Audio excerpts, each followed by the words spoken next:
कमी तुपात खायला अप्रतिम असे लागणारे दाणेदार बेसनाचे लाडू आज आपण बनवणार आहोत. कमी तुपात आणि वेळसुद्धा फार कमी लागतो. त्यासाठी इथं मी बेसन घेतलं आहे आणि बेसन अगोदर चाळून घेतलं होतं आणि त्याच्यामध्ये थोडं थोडं तूप टाकून मी छान असं मिक्स करून घेते आहे. आता बघा 1 किलो बेसनासाठी मी 3 कप असते तूप घेते आहे. तूप थोडंसं कोमट करून घेतलं आहे आणि बेसनामध्ये सगळीकडे थोडं थोडं ओतून मस्त असं मिक्स करून घेते. आणि 1 किलोचं प्रमाण मी तुम्हाला सांगते आहे. त्याच्यासाठी 3 चहाचे कप असतात ना आपले, तेवढं तूप घेतलं आहे मी. अगदी कमी तुपात मस्त होतात. त्याच्यामध्ये 2 छोटे चमचे हळद टाकली आहे.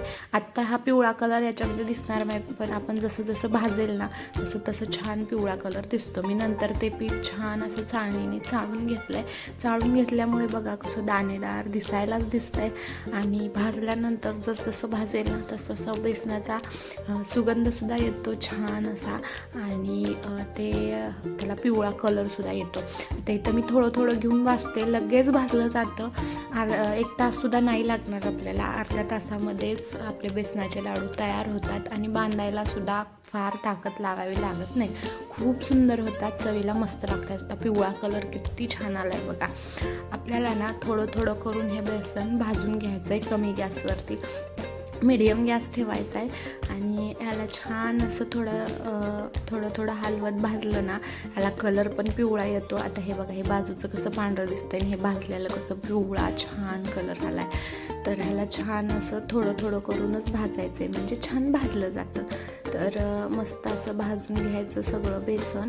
मी आता 1 किलोचं प्रमाण सांगते. तर 1 किलोमध्ये आपले 45 लाडू आरामात बनतात, मीडियम साईजचे. फार छोटे नाही, फार मोठे नाही.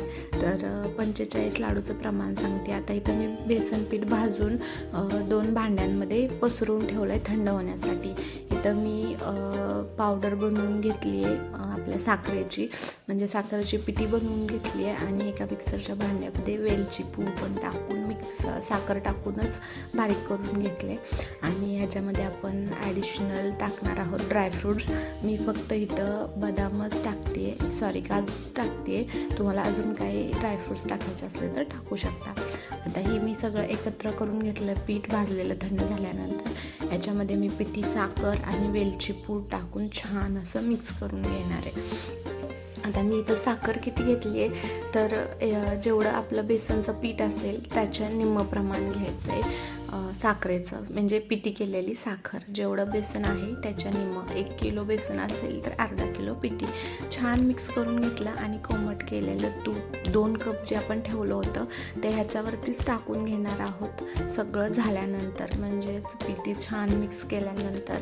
आता ह्याला बघा 2च कप तूप टाकतोय आपण, पण छान असं मऊ होऊन जातं हे सगळं आणि असं दाणेदार खायला खरंच खूप छान लागतात.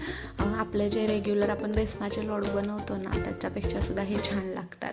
एकदा नक्की ट्राय करा. आता मी याच्यामध्ये काजू टाकलेत बारीक चिरलेले आणि छान असं मिक्स करून घेते. आता तुम्हाला इथं दिसतच असेल ह्याला, म्हणजे असं तुपाचं छान स्ट्रक्चर आलं आहे आणि दाणेदार असा लाडू दिसतोय. खायला सुद्धा अजिबात टाळायला चिटकत नाही, मस्त होतं. असं छान लाडू आता मी पटपट बांधून घेते. तर याचे 45 लाडू होत आहेत माझे. मी बघा मीडियम साईज धरले, पूर्ण लहान नाही आणि अगदी मोठेसुद्धा नाही. तर चला मी आणि आई पटपट असे बांधून घेतो. पिहूला पण खायला लगेच मागत होती. 2 लाडू खाल्ले तिने. खायला छान लागतात, तिच्यासुद्धा टाळायला अजिबात चिकटले नाही. चला मग पटकन बांधून घेते.